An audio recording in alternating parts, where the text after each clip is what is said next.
And we're back. Yes, the surroundings look familiar to you. Of course they do. It's the Capitol building in Hartford with the last couple of days of this particular shortened session.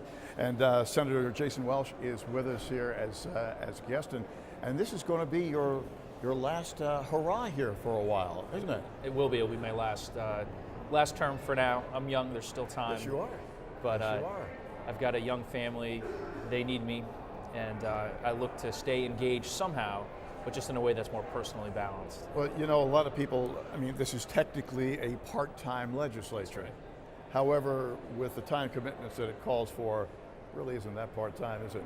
No, it's not, and I think that really does a disservice. I mean, we really need to make one decision and either become a true part-time legislature with less hours, less ambitious agendas, have government do less, or we need to be a full-time legislature where you can, you know, at least attract people who might be fully engaged and give them the resources they need to be fully engaged.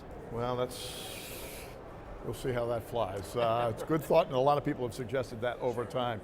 Not a big fan of the budget, I know that, being on the R side of life. It does have to be a little bit frustrating when you've got overwhelming majorities against you in the House and in the Senate, and of course the Democratic governor.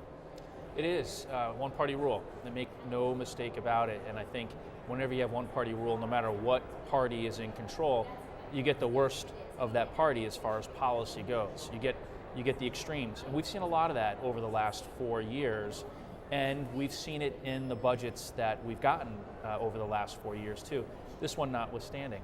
The other thing that allows them to do is, I think, be a little fast and loose with the numbers, and we saw that again this weekend when the budget came out, and they're relying on $75 million worth of revenue that doesn't exist.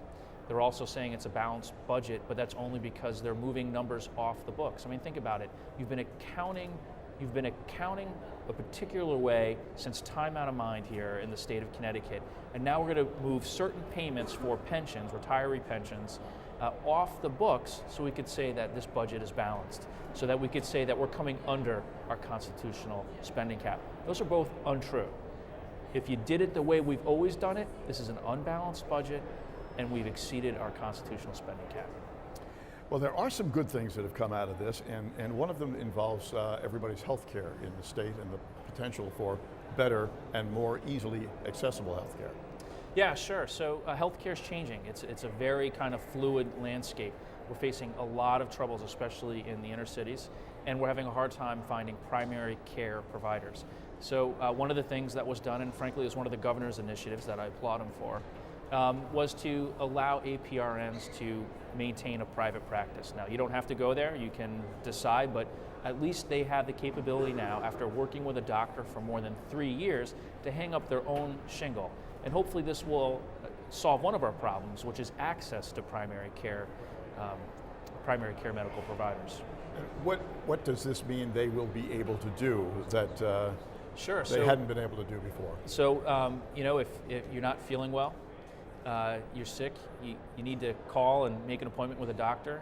Well, now you can call and make an appointment with an APRN. So instead of waiting a month to get in, you might be able to get in a little bit sooner, and then they can either refer you to somebody you need to be referred to, or give you what you need, whether it be antibiotics or what have you. So they have pharmacological privileges as well as being able to.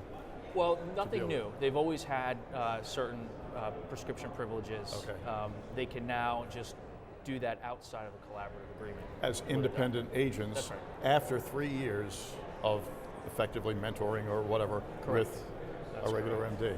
Yes. Well, that's very exciting. And APRNs, I mean, we're not just talking about RNs here, we're talking about people with advanced degrees, people who have essentially have had as much school medical training as doctors, less 1 year. So. Well, I'll tell you what, you will be missed. I'm sure you will not miss the kind of stuff you've got to face for the next 72 hours, but it's a pleasure to have you here, and it's always great to see you. Hope we'll see you again soon. Will do. Thank you so much. Appreciate it, Jason.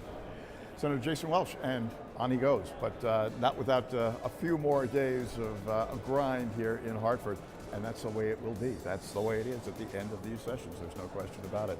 It's all the time we have for Meet the Leaders this go around. I'm David Smith. Hopefully we've opened your eyes a little bit to it. We'll catch you next time.